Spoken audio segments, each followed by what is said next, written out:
네, 반갑습니다. 그냥 남자입니다.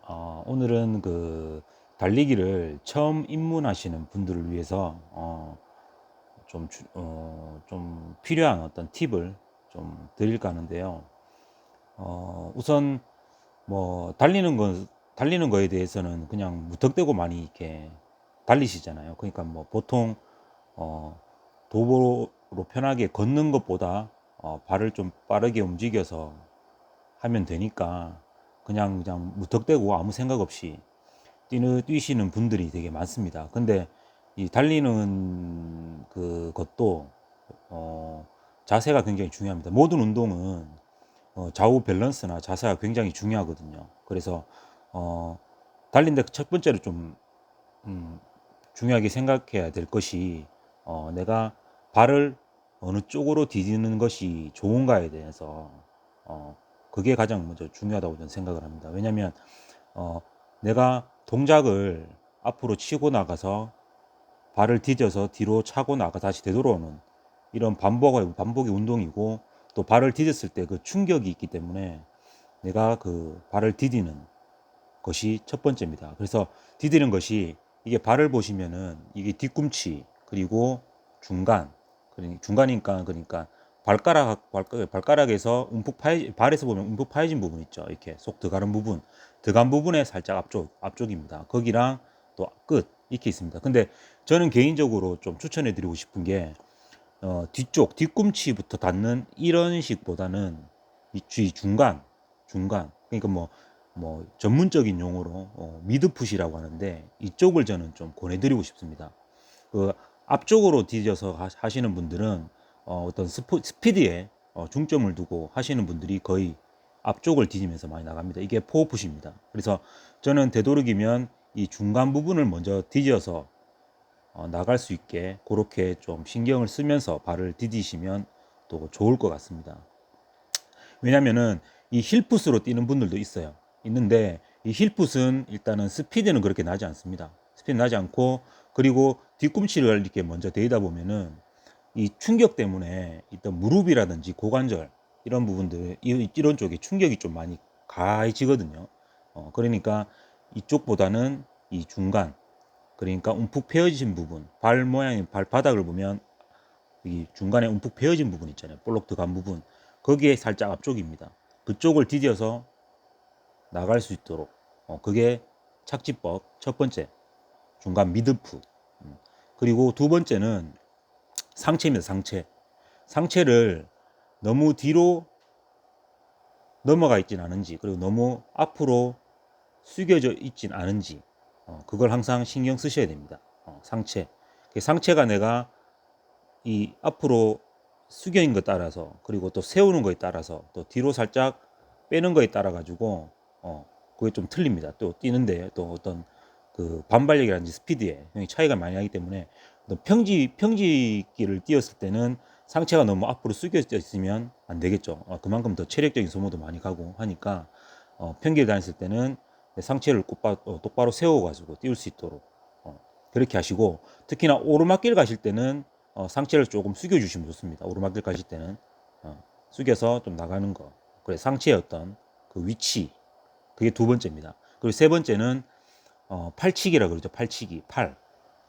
이 팔치기인데, 어떤 분들은 이게 팔치기는 모르겠습니다. 저도 그 대회를 많이 나가다 보면 마스터즈 분들 이게 팔치기 모양을 보면 사람들마다 다 다릅니다.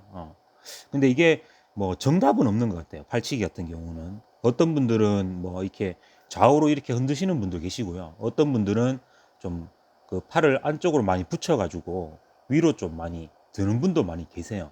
근데 저는 되도록이면 이 손을 여기 보시면 여기 명치 있죠, 명치. 명치까지만 올려주고 뒤로 좀 많이 치는 느낌으로 저는 많이 합니다. 뒤로. 손은 되도록이면 명치 쪽 위로 올라가지 않게. 그래서 명치 쪽에서 뒤쪽으로 좀 많이 치는 그 느낌으로 그렇게 자세를 좀 만들어 나가시다 보면 뛰는 자세가 좀 달라지실 거예요. 그래서 그 뛸 때 내가 또 이제 예를 들어서 항상 뛸 때마다 내 자세가 어떤지 항상 생각하시면서 뛰셔야 돼요. 그리고 내가 뛰면서 예를 들어서 뭐 쇼윈도나 이런 부분, 이런 곳에 지나갈 때 내 모습이 어떤지도 한번 보시기도 하고요. 뭐 그렇게 확인하면서 내 자세를 항상 신경 쓰면서 뛰다 보면 그 폼이 점점 자리를 잡아가거든요. 그래서 이제 마지막으로 정리를 하자면 첫 번째 착지, 두 번째 상체, 마지막엔 팔치기. 요 세 가지입니다. 세 가지고, 뭐 부수적으로 조금 말씀을 드리면 이제 호흡이 있잖아요. 호흡이. 뛰면서 호흡인데, 보통 호흡을 어떤 분들은 이제 코로 들어 마시고 이제 입으로 내쉬는 분들이 간혹 계시고요.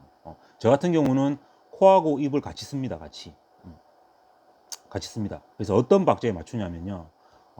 앞쪽으로 두 발을 디딜 때 들어 마시는 겁니다. 두 발에 들어 마시고 다시 다음 두 발 디딜 때 내쉬고. 그러니까 들어 마시고 내쉬고 들어 마시고 내쉬고 요런 리듬으로 해서 호흡을 점점 맞춰 보시면 좋을 것 같아요. 그래서 이 그 이 달리기를 하시다 보면 내가 처음 이제 몸을 풀고 출발을 해서 갔을 때 어느 한 그 지점까지는 좀 호흡이 점점 차기 시작합니다. 호흡이. 저는 보통 이제 한 4km 정도, 4km 정도는 좀 호흡이 좀 많이 차요, 솔직히. 저도 사람이니까 많이 차는데 그 이상이 넘어가면 호흡이 점점 안정적이 됩니다. 안정적이.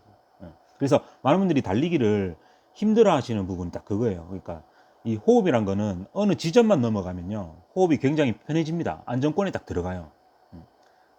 안정권에 들어가는데 그 이후의 문제는 어떤 내 근력이라든지 어떤 그 정신력, 그 부분이거든요. 그래서 내가 호흡을 계속 이렇게 리듬에 맞게 계속 꾸준히 이렇게 연습을 하시다 보면 어느 지점 이상이 넘어가면 호흡은 점점점 안정화에 들어갑니다. 그 부분만, 그 지점만 딱 넘기시면 이 러닝이 굉장히 재밌게 받아들이실 수가 있을 거예요. 그 부분. 그래서 달리기에 처음 입문하신 분들한테는 뭐 제 얘기가 뭐 정답은 아니지만 제가 제 경험으로 경험으로서 지금까지 뭐 그렇게 뭐 이런 다른 어떤 엘리트 분들이나 아니면 저보다도 뭐 경험이 많으신 분들도 많겠지만 제가 이제 저도 어느 정도 좀 달리기를 좀 해보다 보니까 나름대로의 어떤 제 어떤 그런 노하우 이런 것들을 좀 알려드리고 싶었습니다. 그래서 저는 모르겠습니다. 저는 뭐 물론 저는 수영도 하고 있고요. 지금 뭐 달리기도 하고 있지만 제가 나이가 지금 이제 40을 넘어가면서 이 러닝이라는 게 운동이 참 좋더라고요. 예, 그러니까 어떤 내 마인드를 좀 이렇게 좋게 가져갈 수 있는 운동 중에 최고지 않을까 싶습니다. 그리고 두 번째는 수영이고. 그래서 달리기를 하면서 항상 이제 뭐 내 우울감도 많이 해소할 수가 있고요. 그리고 달리기를 통해서 하시다 보면 내 몸이 정말 건강하게 바뀌거든요. 그리고 심폐기능도 굉장히 좋아지고요.